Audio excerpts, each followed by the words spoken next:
에베소서 강의 7번째 시간으로 속량이라는 제목으로 하나님 말씀 우리 함께 나누도록 하겠습니다. 우리가 구원을 받은 가장 큰 축복은 단지 예수 믿고 천당에 가는 것에 있지는 않습니다. 그것은 그 축복의 시작에 불과하죠. 지금도 여전히 많은 분들이 예수 천당, 불신 지옥을 외치지만 그것이 다가 아닙니다. 예수 믿고 천당에 들어간다. 그것이 다가 아니라 가장 중요한 축복은 무엇인가 하면 하나님의 자녀가 되어서 그분과 함께 거하는 것입니다. 함께 살아가는 것입니다. 결혼을 하는 이유가 단순히 부부가 되는 것에 있지 않잖아요. 부부가 되어서 사랑하는 사람과 함께 살아가는 것이죠. 그것을 위해서 우리가 결혼을 하는 것입니다. 우리가 하나님의 자녀로 입양이 되었는데 그 입양도 마찬가지로 자녀와 함께 가족이 되어서 함께 살아가는 것, 그것이 가장 큰 축복인 것입니다. 그래서 구원에는 두 가지 중요한 개념이 있는데 첫 번째는 들어가기입니다. 하나님의 백성으로 그 나라에 들어가는 것이죠. 여기서 끝나는 것이 아니라 더 중요한 개념은 들어가서 함께 거하는 것입니다. 하나님과 함께 그의 나라에서 함께 동거하며 살아가게 되는 것입니다. 그래서 하나님께서 우리를 구원하신 이유는 바로 그것 때문에 있는 것입니다. 우리와 함께 거하시기 위해서. 사랑이라는 것이 그렇지 않습니까? 사랑하는 사람과 늘 함께 있고 싶죠. 태초에 하나님께서 아담과 하와를 창조하실 때도 마찬가지입니다. 하나님께서는 그들과 함께 거하기를 너무나 기뻐하셨던 것입니다. 그리고 아담과 하와도 하나님의 임재 안에서 살아가는 것이 그들의 가장 큰 행복이며 축복이었던 것입니다. 그 안에서 부족함이 없는 것입니다. 지금도 하나님께서는 그의 백성들 가운데 거하기를 기뻐하시죠. 그분의 풍성한 은혜와 사랑을 받으면서 항상 기뻐하고 또 쉬지 말고 기도하고 범사에 감사하는 것, 이것이 너희를 향한 하나님의 뜻이다, 이렇게 분명히 말씀하신 것입니다. 그래서 마태복음 1장 23절에 보면 그의 아들 예수 그리스도를 이 땅에 보내주시면서 이런 말씀을 하십니다. 마태복음 1장 23절, 보라 처녀가 잉태하여 아들을 낳을 것이요 그의 이름을 임마누엘이라 하리라 하셨으니 이를 번역한즉 하나님이 우리와 함께 계시다 합니다. 하나님께서 우리에게 주신 가장 큰 은혜의 축복은 바로 임마누엘입니다. 예수 그리스도를 보내주사 하나님이 너희와 함께 있을 것이다.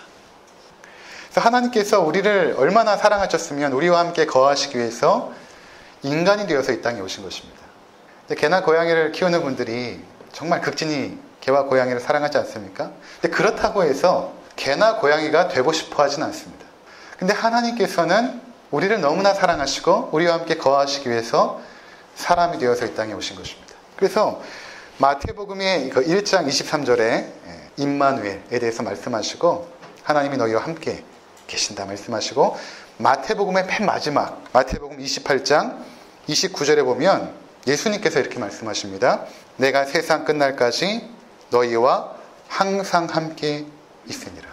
마태복음의 처음과 끝에 수미 상관이라고 하죠. 머리와 끝을 하나로 이제 묶어두는데 그것이 무엇인가 하면 내가 너희와 항상 함께 있다.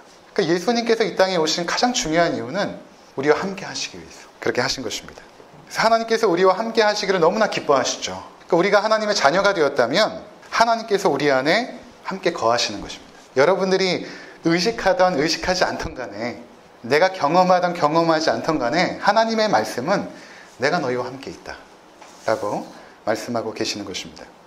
그러면 어떻게 하나님께서 나와 함께 하시는 것을 알 수 있는가? 어떻게 하나님이 나와 함께 계시지? 그것을 어떻게 과연 증명할 수 있는가?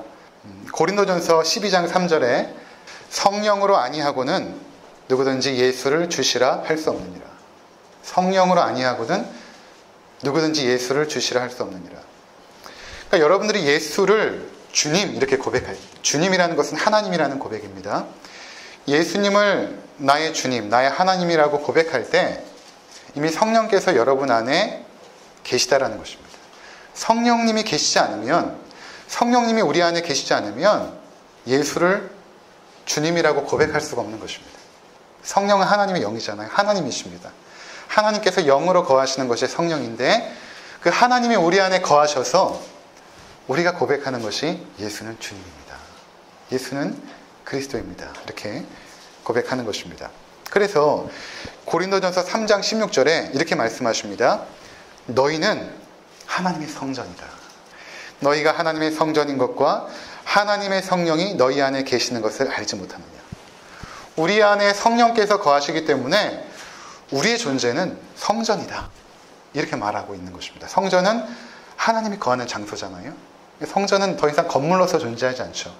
성전 건축이다 또는 성전 봉헌이다 이런 말은 사실은 성경적이지 않습니다. 성전은 성령께서 거하는 우리 자신입니다. 그러니까 우리가 얼마만큼 존귀한 존재인가. 하나님이 거하시는 거룩한 성전, 얼마나 존귀한 자들인가. 성경에서 하나님과 우리의 관계를 여러 가지로 표현하시죠. 하나님은 우리의 왕이시고 우리는 그분의 백성입니다. 또 하나님 우리의 목자가 되시고 우리는 그분이 기르시는 양입니다. 또 하나님 우리의 남편이 되시고 우리는 그분의 신부입니다. 또 하나님 우리의 아버지가 되시고 우리는 그분의 자녀입니다. 이러한 성경에 나타난 하나님과 우리의 관계 속에서 아주 중요한 그 핵심적인 것은 무엇인가 하면 그런 관계가 목표하는 것이 무엇인가? 함께 거하는 것입니다. 함께 살아가는 것입니다. 그 안에서 그 사랑을 우리가 누리는 것이죠. 이것이 그 구원의 중요한 개념입니다. 하나님의 백성이 되고 하나님은 우리의 남편으로 또 신부로 그분은 우리의 왕으로 섬겨서 그 속에서 함께 거하는 것. 그것이 이제 구원의 아주 중요한 개념이 되는 것입니다. 그런데 이렇게 하나님께서 우리와 함께 하시고 함께 거하시기를 원하시는데 그 하나님과 우리의 관계를 깨어버리는 것이 있습니다. 그것이 무엇인가 하면 바로 죄라는 것입니다.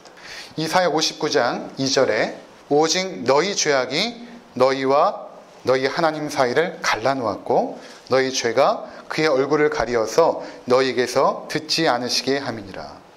너희 죄악이 하나님과 너희 사이를 갈라놓았다. 하나님께서 우리와 가까이 하길 원하심에도 불구하고 우리가 죄악으로 말미암아 하나님께서 우리와 가까이 하지 못하시는 것입니다. 그것을 갈라놓은 것이 바로 죄라는 것입니다. 그래서 아담과 하와가 범죄했을 때 그들은 더 이상 하나님과 함께 거할 수가 없었죠. 하나님께서 그들을 에덴에서 추방하십니다. 그 이후에 출생한 모든 사람들은 아담과 하와가 범했던 그 죄의 속성을 그대로 가지고 태어나죠. 그래서 하나님과 함께 거할 수가 없는 것입니다. 우리의 죄악으로 말미암아. 그렇게 하나님을 떠난 우리 인간들, 하나님과 함께 거하지 못하는 우리 인간들은 더 이상 행복하지가 않습니다. 철학자 파스칼이 말한 것처럼 우리 존재는 하나님만이 채우는 그 빈 공간이 있다고 합니다. 하나님만이 채우셔야 되는데 하나님이 채우지 않으면 우리가 어떠한 노력을 통해서 돈을 많이 벌거나 명예를 얻거나 사랑하는 사람들과의 따뜻한 관계를 통해서 또는 취미 활동이나 그 어떤 노력을 통해서도 그 빈 공간을 채울 수가 없는 것입니다. 그러니까 늘 인간은 근본적인 결핍 상태를 가지고 있는 것입니다. 죄로 말미암아 하나님을 떠난 인간은 비참한 지경으로 추락하게 된 것입니다.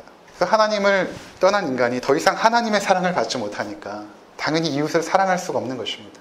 이웃과의 우리의 관계는 이제는 사랑하고 서로 섬기는 관계가 아니라 경쟁하고 그리고 추월해야 되고 짓밟아야 되는 그런 존재로 되어진 것이죠. 약육강식과 적자생존 하는 동물적인 삶의 방식이 우리의 삶의 방식이 되어진 것입니다. 뿐만 아니라 하나님의 지혜에서 단절되었죠. 하나님께서 늘 우리에게 지혜를 베풀어 주셔서 우리는 그 하나님의 지혜 속에서 그 풍성한 은혜를 누렸습니다. 하나님을 알아가는 데 있어서 막힘이 없었고 그분이 창조하신 세계를 바라보며 하나님의 지혜를 우리는 깨달았습니다. 그런데 이제는 하나님의 지혜에서 단절되어서 한치 앞의 일도 알 수 없어 늘 우리는 불안하죠. 늘 근본적인 불안함이 있습니다. 하나님을 떠난 인간에게는 그 근본적인 불안함이 있어요. 해결되지가 않습니다. 무엇보다도 하나님의 생명에서 단절되어서 이제는 우리에게 죽음이 찾아온 것입니다. 하나님의 생명을 공급받아서 영생했던 우리가 이제는 죽을 수밖에 없는 존재가 되었죠. 우리 안에 있는 내적인 생명력을 가지고만 살 수밖에 없게 된 것입니다. 그 죽음은 결국에는 온갖 질병들을 양상하게 되었죠. 모든 질병은 죽음의 증상 아닙니까? 그러니까 이 땅에 얼마만큼 많은 사람들이 또 우리가 질병으로 인해 고생하다가 죽게 됩니까? 그러니까 이러한 모든 인간의 그 문제들, 모든 문제들의 그 근원은 무엇인가? 바로 우리의 죄. 하나님과 우리 사이를 갈라놓은 우리의 죄 때문에 그렇게 된 것입니다. 근데 사람들이 이것을 알지 못하고 이렇게 말합니다. 그 모든 문제들은 경제가 좋아지면 해결이 될 것입니다. 모든 문제를 경제 논리로 해석을 합니다. 여러분 가정에 이제 문제가 있다고 생각을 해보세요. 돈이 많아지면 그 문제가 해결이 될까요? 그렇지 않은 것입니다. 가정이나 국가나 경제가 문제를 해결하는 길은 아닙니다. 어떤 사람들은 교육이 문제라고 말합니다. 입시 제도가 이 사회를 이렇게 망쳐놓았다라고 말합니다. 또 어떤 사람들은 복지 시스템의 문제라고 말하기도 합니다. 그러나 그 모든 것들이 예전에 비해서 훨씬 나아졌고 진보하였습니다. 그럼에도 불구하고 인간의 비참한 현실은 변하지가 않습니다. 오히려 더 참혹해져 갑니다. 예전에는 듣도 보지 못했던 참혹한 죄악의 현실들이 계속해서 뉴스를 통하여 우리 가운데 들려지고 있습니다.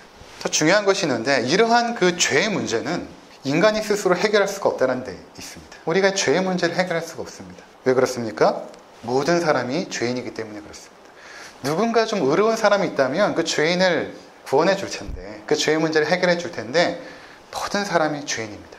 여기서 예외되는 사람은 한 사람도 없습니다. 우리는 죄악 가운데서 출생하여서 죄악 가운데서 살아가다가 죄악 가운데 죽습니다. 그리고 그 죄로 말미암아 하나님의 공의로운 심판을 받게 됩니다. 이것이 우리의 존재예요. 하나님께서 함께 거하시길 간절히 원했지만 죄악으로 말미암아 분리되어서 비참하고 참혹한 현실 속에서 살아가는 것이 우리들의 인생이었던 것입니다. 근데 그러한 우리가 어떻게 하나님의 자녀가 되는가라는 것입니다. 죄인인 우리가 어떻게 하나님의 자녀가 될 수 있는가? 어떻게 하나님의 신부가 될 수 있고 그의 백성이 될 수 있고 그분이 기르시는 양이 될 수 있는가 하는 것입니다. 거룩하신 하나님은 죄인들과 함께 거할 수 없습니다.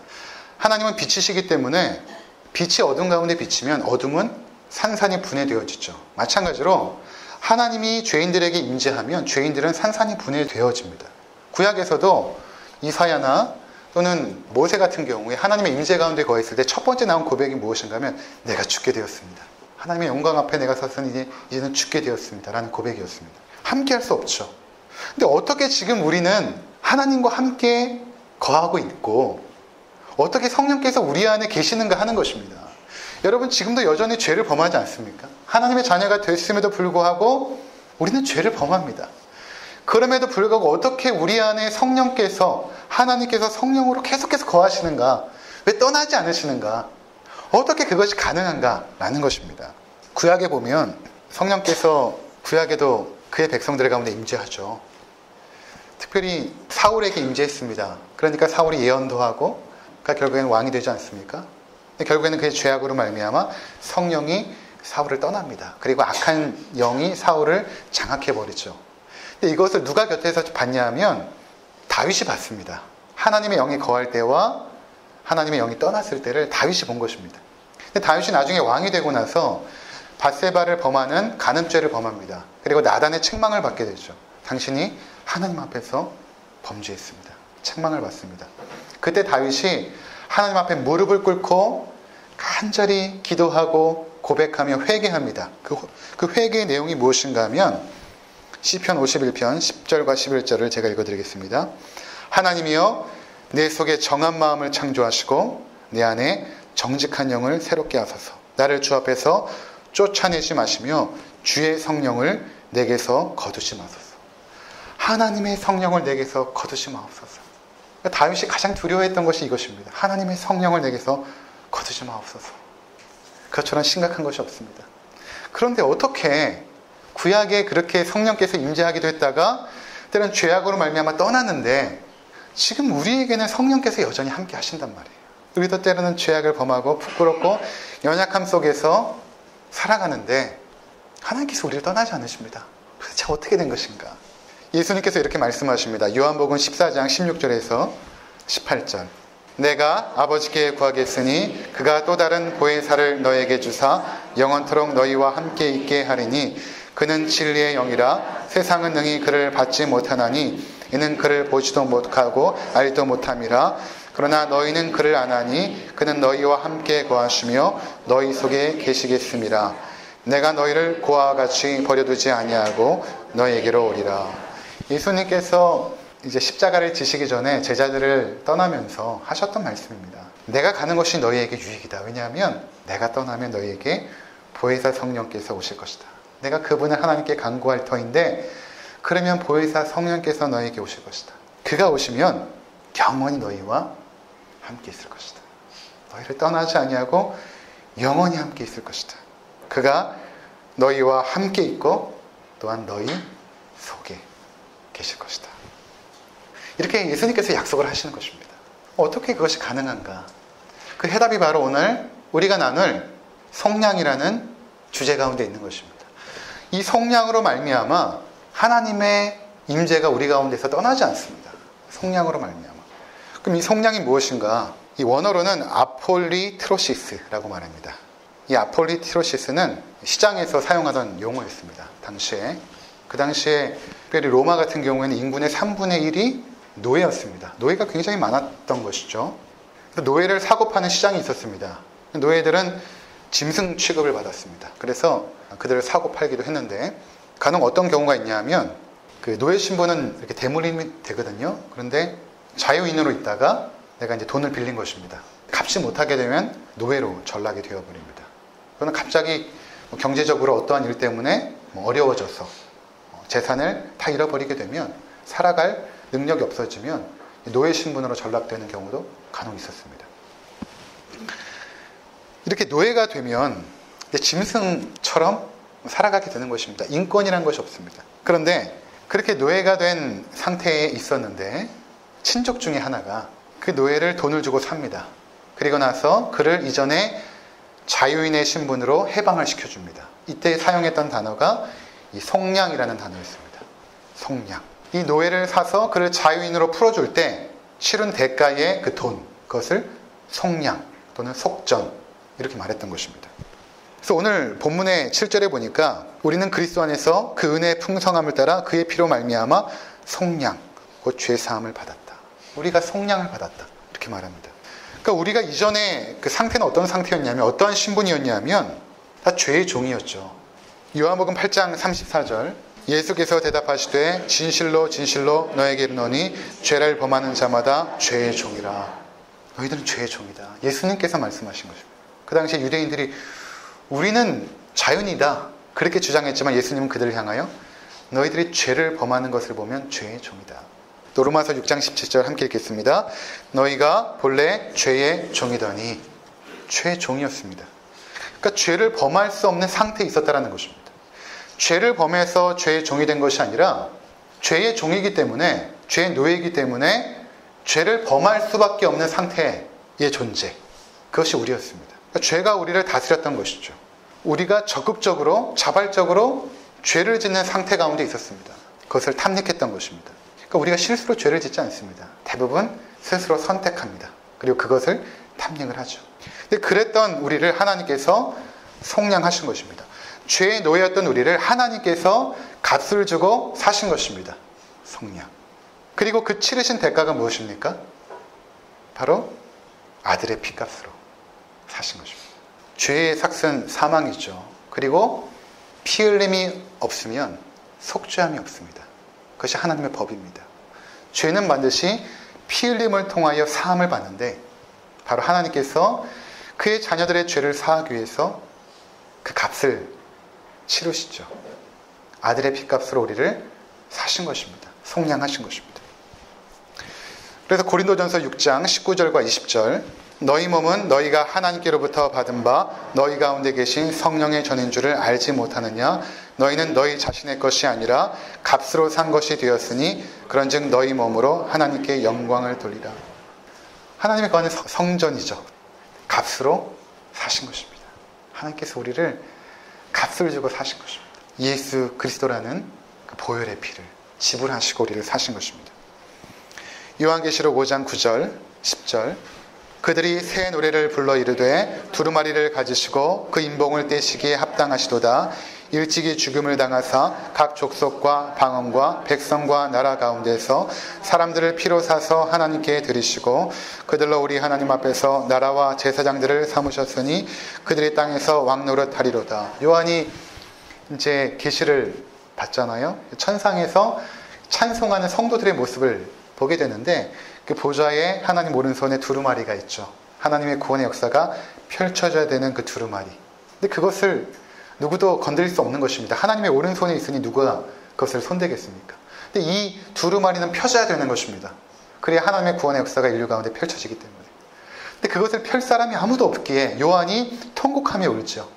그때 한 장로가 요한을 다독이면서 요한이 울지 마라. 어린 양께서 승리하셨으니 그 어린 양께서 그 인봉을 떼실 것이다. 그리고 그 어린 양이 그 하나님 오른손에서 그 두루마리 책을 취하시고 그것을 펴십니다. 그때 찬양을 하죠. 하나님의 백성들과 천사들과 모든 피조물이 찬양하는데 그 찬양의 내용이 무엇인가? 사람들을 피로 사서 하나님께 드리시고 그 예수 그리스도께서 그 어린 양 되신 예수 그리스도께서 스스로 값을 치르시고 사람들을 사서 하나님께 드리시고 그들을 하나님의 백성으로 그리고 제사장으로 삼으셨습니다. 그것을 찬양했던 것입니다. 로마서 3장 23절과 24절 모든 사람이 죄를 범하였음에 하나님의 영광에 이르지 못하더니 그리스도 예수 안에 있는 성령으로 말미암아 하나님의 은혜로 값없이 의롭다 하심을 얻은 자 되었느니라. 우리가 의롭게 됐다라고 말하죠. 사실 우리가 의롭게 되진 않았죠. 예수께서 얻으신 그 의를 우리의 것으로 인정해 주시는 것입니다. 법정적으로 너희는 의인이라고 칭해 주시는 칭의, 우리의 의인으로 인정해 주시는 것입니다. 예수께서 얻으신 그 의를 우리에게 전가시켜 주신 것이죠. 그것이 어떻게 가능한가? 예수께서 치르신 성량으로 말미암아 너희가 치를 죄의 대가를 다 하나님께서 값주고 예수의 보혈로 치르시고 이제 너희를 의인으로 삼겠다. 그러니 하나님께서 함께 거하실 수 있죠.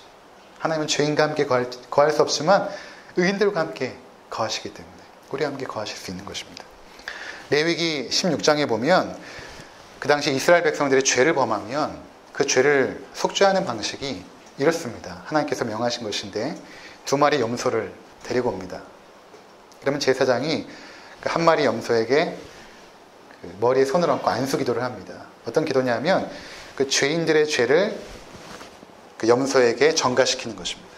그리고 나서 그 염소의 목을 따고 피를 내어서 그것을 제단 밑에 뿌리게 됩니다. 그리고 이 사람의 죄를 용서하죠. 대가가 지불된 것입니다. 피의 값으로. 이것은 무엇을 예표하는가? 무엇을 상징하는가? 하나님의 자녀들의 죄는 반드시 피값으로 용서함을 받을 수 있다. 그러나 짐승의 피는 불완전하여서 해마다 드려야 되지만 죄를 질 때마다 드려야 되지만 하나님의 아들의 피는 완전하고 고결하여 영단번에 너희 죄를 사할 것이다 라는 것을 예표로 보여준 상징적인 행위였던 것입니다. 그리고 또 1마리 염소가 있는데 그 염소는 광야로 보내버립니다. 그래서 아사셀이라고 했는데 광야로 보내버립니다. 무슨 의미입니까? 내가 너희의 죄를 다시는 기억하지 않겠다. 동이 서에서 먼 것처럼 너희의 죄를 다시는 기억하지 않겠다 라는 것입니다. 그래서 성도들의 요한계시록에 보면 찬양의 내용이 무엇입니까? 구원하심이 보좌 앉으신 우리 하나님과 어린 양께 있다. 어린 양 예수 그리스도. 그분이 우리의 모든 죄를 속죄하는 그 놀라운 은혜의 사역을 감당했기 때문에 예수를 그냥 예수라고 말하지 않고 어린 양 예수로 찬송하는 것입니다. 하나님은 십자가를 통하여 우리의 죄를 심판하신 것입니다. 베드로전서 1장 18절과 19절 우리 함께 읽도록 하겠습니다.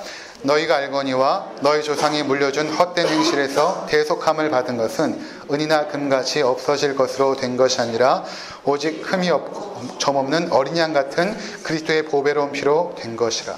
대속함을 받았죠. 은이나 금같이 없어질 것으로 된 것이 아니라 오직 흠없고 점없는 어린 양 같은 그리스도의 보배로운 피로 성량을 받은 것입니다. 갈라디아서 1장 4절 그리스도께서 하나님 곧 우리 아버지의 뜻을 따라 이 악한 세대에서 우리를 건지시려고 우리 죄를 대속하기 위하여 자기 몸을 주셨으니 이 악한 세대에서 우리를 건지시려고 우리 죄를 대속하기 위하여 그리스도께서 자기 몸을 주신 것입니다. 골로새서 1장 13절과 14절 그가 우리를 흑암의 권세에서 건져내사 그의 사랑의 아들의 나라로 옮기셨으니 그 아들 안에서 우리가 속량 곧 죄사함을 얻었도다. 갈라디아서 3장 13절 그리스도께서 우리를 위하여 저주를 받은 바 되사 율법의 저주에서 우리를 속량하셨으니 기록된 바 나무에 달린 자마다 저주 아래에 있는 자라 하였습니다. 그리스도께서 저주를 받으셨다. 이게 무슨 의미냐면 그 나무에 달렸다라는 것은 저주를 받은 것이거든요. 그러니까 십자가라는 것이 오늘날은 이제 목걸이도 하고 귀걸이도 하고 아름다움의 상징이 되었지만 그 예수님 당시에 십자가는 입으로 십자가 이렇게 말하고 싶지 않을 정도로 굉장히 참혹하고 끔찍한 형벌이었습니다. 로마인들이 고안해낸 형벌인데 그냥 매달아 죽게 하는 것입니다. 나무에 매달아서 인간이 겪을 수 있는 모든 고통을 다 느끼다가 탈진하여 죽게 하는 형벌. 그래서 로마인들은 이 십자가 형벌을 받지 않았어요. 너무나 끔찍하기 때문에. 그래서 이 형벌은 아무에게만 십자가 형벌을 주지 않고 국가 반란죄나 살인과 같은 그러한 끔찍한 범죄자들에게만 행했던 형벌이 십자가 형벌이었습니다. 또 예수님의 좌우의 강도가 함께 죽잖아요. 근데 예수님께서 그 저주를 받으신 것입니다. 우리가 아는 것처럼 예수님은 저주받을 만한 일을 행한 것이 하나도 없습니다. 그 저주를 받으신 것입니다. 그래서 예수님께서 십자가를 지시기 전에 하나님 앞에 간절히 기도하죠. 겟세마네 동산에서. 그때 눈물방울이 핏물방울이 되도록 기도했던 내용이 무엇인 줄 아십니까? 성경을 보면 이렇게 표현합니다. 예수님께서 기도하시는데 이렇습니다. 아빠 아버지요. 아빠 아버지요. 할 수 있으면 이 잔을 내게서 옮겨주시옵소서. 어떤 사람들은 예수님께서 십자가에서 당하는 육신적인 고통을 피하고 싶었다라고 말하지만 그것이 아닙니다. 그것을 넘어서서 아빠에게서 저주를 받는 그 자리에 서는 것을 예수님은 피하고 싶었던 것입니다. 한 번도 성부, 성자, 성령의 그 아름다웠던 사랑에서 끊어져 본 적이 없는 그 아들 예수 그리스도. 그 아들로서 아버지께 마지막으로 요청했던 것이 무엇인가 하면 아빠 아버지요. 이 잔을 내게서 옮겨주시옵소서. 그러나 나의 원대로 마옵시고 아버지의 원대로 하옵소서. 그때 아버지의 결정이 무엇입니까? 저주를 받는 것이었습니다. 예수님께서 받으신 십자가의 저주는 우리가 받아야 될 저주였던 것입니다. 죄로 말미암아 하나님의 그 진노와 그 저주를 받아야 될 우리 대신에 예수님께서 그 자리에 대신 서신 것입니다. 그만큼 죄는 무서운 것이죠. 그 죄인을 하나님께서 어떻게 그의 자녀로 삼으셨는가? 피값, 아들의 피값을 지불하시고 죄는 심판받아야 하나님의 공의가 섭니다. 그렇지 않습니까? 죄인을 그냥 용서하는 것은 하나님의 공의가 아닙니다. 죄를 그냥 덮는 것은 하나님의 공의가 아닙니다. 그 죄는 심판하는 것이 하나님의 공의입니다. 근데 하나님께서 어떻게 우리 죄인을 심판하시는가? 우리가 받아야 될 그 죄의 심판을 예수 그리스도에게 다 퍼부으신 것입니다. 하나님의 그 분노를 아들에게 다 퍼부은 것입니다. 그리고 우리를 그의 자녀로 삼아주신 것입니다. 저는 이것이 과연 어떻게 가능할까?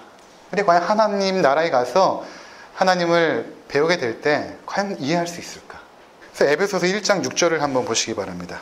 거기 보면 속량으로 지불된 그 예수 그리스도를 이렇게 표현합니다. 제가 읽겠습니다. 이는 그가 사랑하시는 자 안에서, 여기서 그는 하나님입니다. 하나님이 사랑하시는 자 안에서 우리에게 거저 주시는 바 그의 은혜의 영광을 찬송하게 하려는 것이라. 하나님께서는 예수님을 이렇게 표현하시죠. 예수님은 내가 사랑하는 자다.